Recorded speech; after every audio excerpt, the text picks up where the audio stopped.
My guest this morning on Jersey Magazine is a former major league player, coach, manager, and one of only three former major league players. He doesn't know I'm about to say this, but one of only three who can say they managed me at a Mets fantasy camp. Clint Hurdle, good morning and welcome to WDHA. Oh, Jimmy, it's so good to see you. And thank you for that fun fact. I did not have that. Who are the other two? John Stearns and Ron Swoboda. Well, that's pretty good company that I get to keep then. Thank you. Thank you And for I that. hit best under you. There I, we go. I did well defensively with Ron Swoboda and did okay with Stearns as well in both, but I really blossomed under your hitting. And we'll get into that a little bit later on this morning. One of the things I wanted to talk to you about specifically was you send out these emails daily, 2 emails a day. And at the beginning of the year, for the past few years, you've sent out the word challenge. And this, for people who struggle with New Year's resolutions, what a game changer this is, Clint. I stumbled into this one word challenge. It was probably maybe the winter of 2010 going into 2011.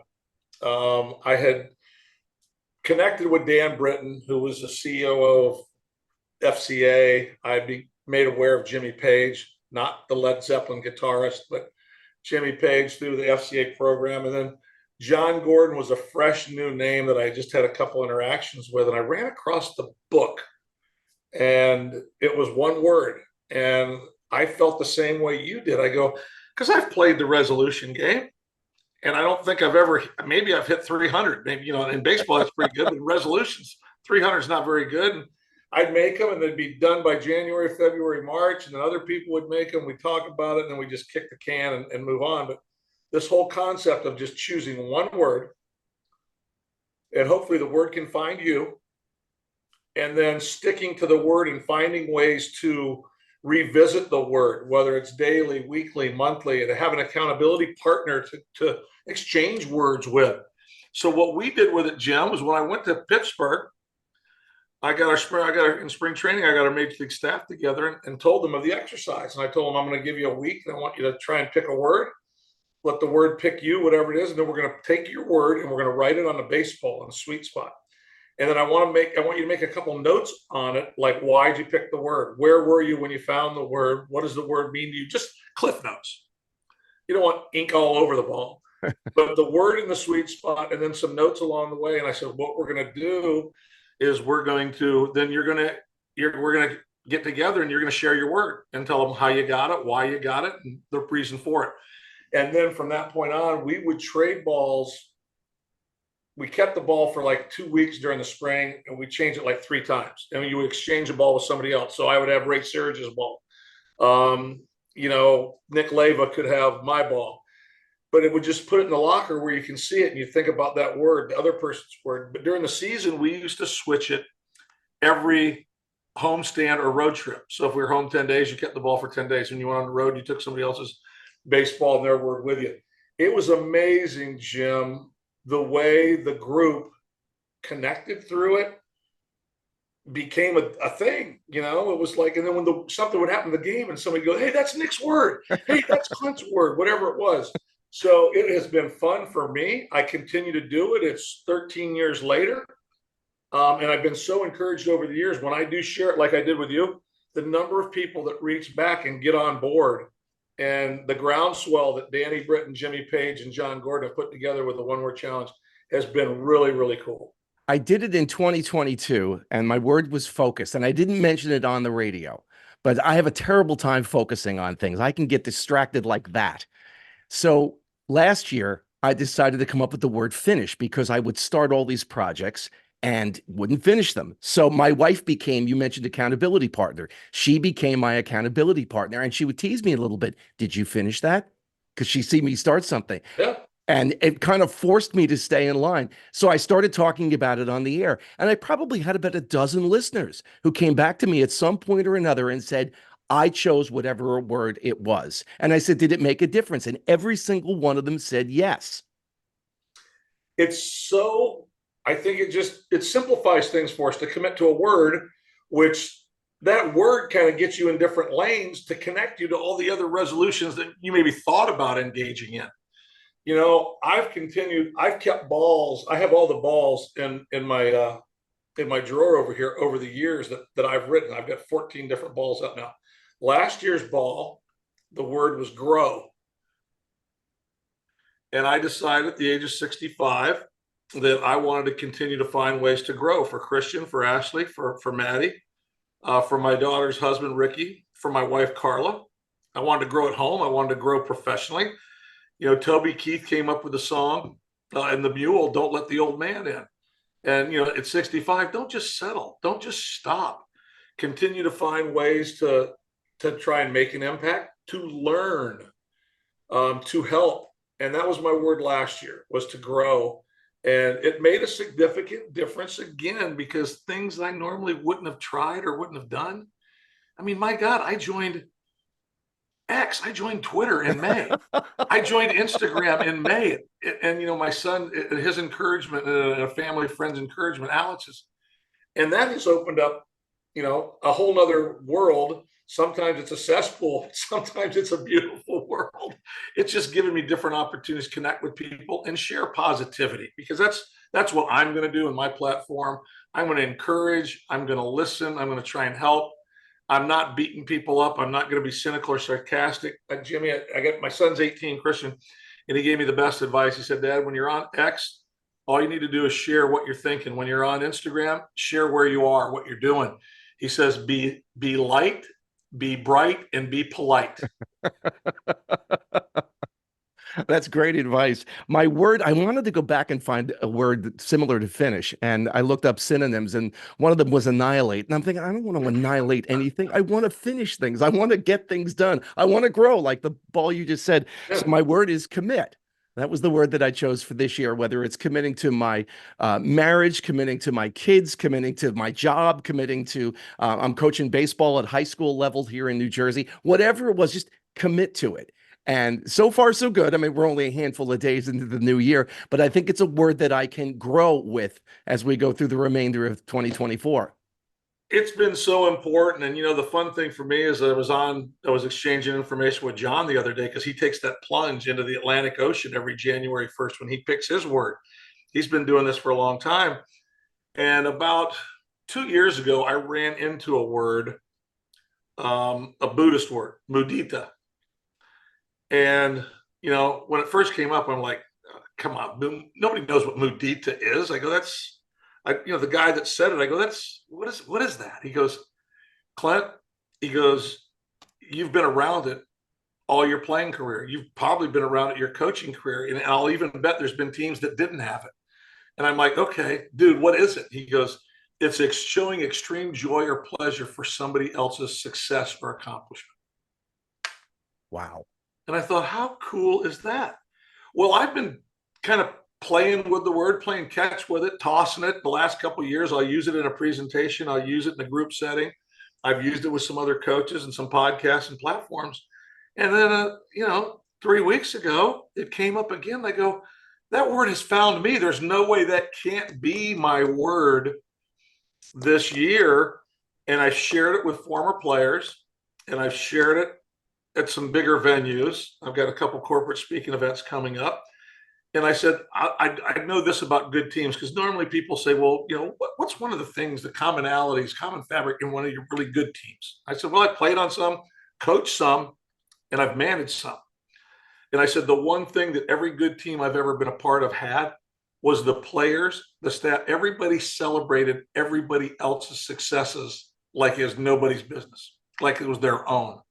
And I said, I've also played on teams where if I hit a homer, I was the only guy that was happy that I hit a homer. And I've been a coach where, you go to give a guy a high five, and if, all he did was move a runner, he wasn't even going to give you a high five back. He didn't get a hit. He didn't hit a double. I mean, so I've been in those different environments where they're not healthy, and they're truly not selfless, and they're not just engaged in the best interest of the team. And when you see it happen, and you know what, the one sport that jumps out at me these days where you see it happen more than any other sport is when you watch women's fast pitch softball, college softball. Those girls get it. I mean, and guys probably think, well, that's you can't do that. In our sport, yeah, you can. I've been on big league teams. The teams I had in Pittsburgh, a couple of years there, 13 through 15, they had it. They used to do a dance before the game. The '07 team in Colorado had it.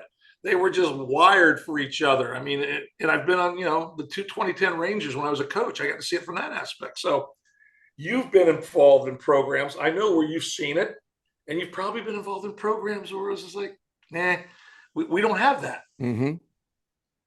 It's funny you talk about the joy of it. And one thing that comes back to me in your career, and it was as a manager, was the Rockies, the year you lost the World Series. And I remember the post-game interview that you gave, and you had a smile on your face. And I'm sure that I don't remember who the interviewer was, but it's a nervous moment for that person. And you looked and said, "We crossed a lot of things off the to-do list this year." And you had a smile on your face. And I thought to myself, what a wonderful way to look at this. Well, thank you, number one. And that's humbling to hear after all these years. People remember what you say. People remember how you act. And if you're trying to build a culture of inclusion and team culture, and, whether you've just all the highs that we had to get to that point. I mean, game 163, Holiday at home plate, all the, we won 21 out of 22 going out the door, all the good times. You're going to celebrate all those. You got to be able to accept the other side of it if it gets handed to you as well. And I think people remember that.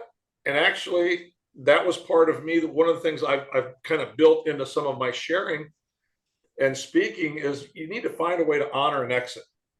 When you get shown the door, find a way to honor the exit, because if you're building culture and you're trying to build a team, I was fortunate. I was in Colorado for 8 years as a manager, 5 as a hitting coach, 13 years of my life there. And when I get fired, if I go out kicking and screaming and yelling and whining and complaining, what does it do to those 13 years, Jimmy? It sets a bad example. And in Pittsburgh, I was there for 9 years. And we had a 3-year stretch where we were as good as any team in baseball. People didn't want to play us. We weren't the homecoming team anymore that, hey, let's go play the Pirates. We can rest our regulars and we'll win games anyway. So, but when you get fired and you go complain or whine, yeah, you know what? Things happen. No, not many people get to pick their way out, whether it's a World Series not winning, whether it's, firing after a job, being there a long time. I share this with people too. There's a small number of people in the world of baseball that have either played in a World Series, coached a World Series, and managed in a World Series. I'm in that group.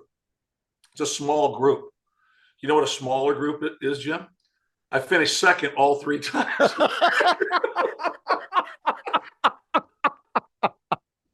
What a way to look at it, though, Clint. Hey, I wanted to show you something.